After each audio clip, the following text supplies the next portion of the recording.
विवाह के बाद पहली बार मायके आई बेटी का स्वागत सप्ताह भर चला। बेटी को जो जो पसंद है वही सब किया गया।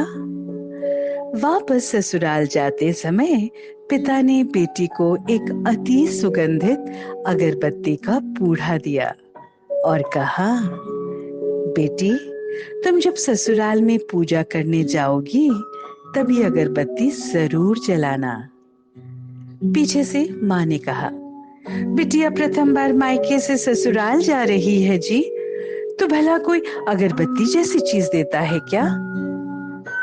पिता ने झट से जेब में हाथ डाला और जेब में जितने भी रुपए थे वो सब बेटी को दे दिए।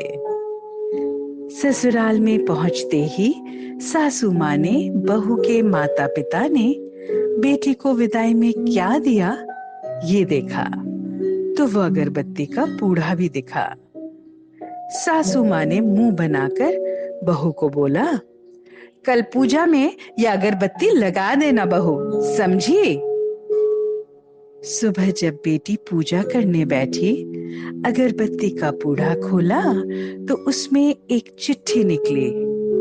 लिखा था, बेटा, ये अगरबत्ती स्वतः जलती है मगर संपूर्ण घर को सुगंधित कर देती है। इतना ही नहीं, आजू बाजू के पूरे वातावरण को भी अपनी महक से सुगंधित एवं प्रफुल्लित कर देती है।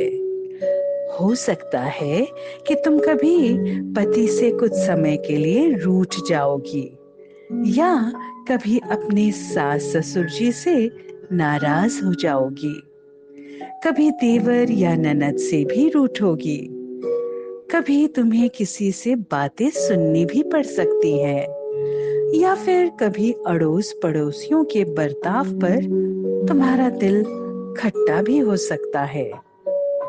तब तुम मेरी ये बात ध्यान में रखना बेटा। अगरबत्ती की तरह जलना, जैसे अगरबत्ती स्वयं जलते हुए पूरे घर और संपूर्ण परिसर को सुगंधित और ऊर्जावान करती है, ठीक उसी तरह तुम अपने ससुराल को अपना मायका समझकर सबको अपने व्यवहार और कर्म से खुश रखना। बेटी चिट्ठी पढ़कर अनायास ही रोने लगी। सासू माँ लपक कर आई। पति और ससुर जी भी पूजा घर में पहुंचे जहां बहू रो रही थी। अरे, हाथ को चटका लग गया है क्या? ऐसा पति ने पूछा।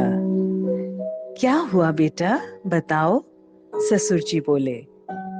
सासू माँ आजू बाजू के सामान में कुछ है क्या ये देखने लगी तो उन्हें पिता द्वारा सुंदर अक्षरों में लिखी हुई चिट्ठी नजर आई। चिट्ठी पढ़ते ही उन्होंने बहू को गले से लगा लिया और चिट्ठी ससुर जी के हाथों में थमा दी। सारी बात समझते ही संपूर्ण घर स्तब्ध हो गया। सासू माँ बोली, अरे, ये चिट्ठी फ्रेम करानी है। ये मेरी बहू को मिली हुई सबसे अनमोल भेंट है। पूजा घर के बाजू में ही इसकी फ्रेम होनी चाहिए और फिर सदैव ये फ्रेम अपने शब्दों से संपूर्ण घर और अगल बगल के वातावरण को अपने अर्थ से महकाती रहेगी। क्या आप भी ऐसे संस्कार अपनी बेटी को देना चाहेंगे? बेटियां दो कुलों को महकाती है, हमें उन पर नाज है।